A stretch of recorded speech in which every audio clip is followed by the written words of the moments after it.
We're following breaking news. Governor Wes Moore declaring state of emergency due to the intense flooding damage from Tuesday's storm. Hi, everyone. Thanks for joining us for DC News Now at 10. I'm Chris Flanagan. And I'm Susan Tran. He just finished speaking about an hour ago to the folks gathered there in Western Maryland, where so much of the town of Westernport still underwater or caked in mud. Governor Moore got a tour of the damage there in Allegheny County during Tuesday's torrential rainfall. There were mandatory evacuations, and firefighters had to rescue students and teachers from 2 schools, as well as help people who were trapped in their cars and homes. Our Max Marcella is in Westernport tonight. He reports on the extent of the damage and now the efforts to rebuild.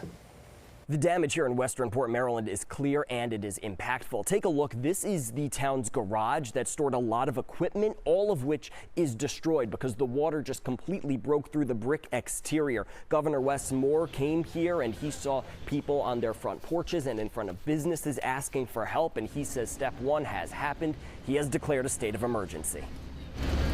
The center of a community in Western Maryland is now a sign of how bad it was hit by a storm. The library here in Westernport covered in mud, books underneath a layer of mud so thick it covers the bottom of a boot. Maryland Governor Wes Moore taking a first-hand look. When you watch some of your community pillars, our libraries, our schools, our fire and rescue teams, when you watch the people who are the helpers, who now need the help.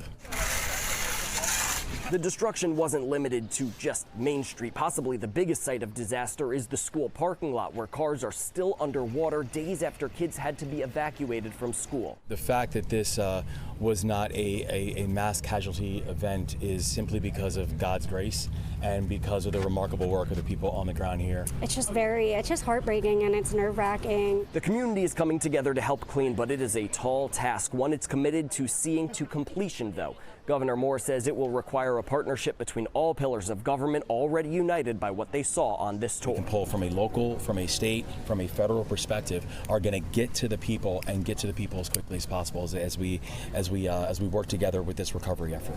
And before the governor came here to survey the damage, he had a briefing behind closed doors with state, county, and local elected officials, as well as emergency responders, to go over the needs of the town as far as the restoration and cleanup. Reporting in Westernport, Max Marcella, DC News Now.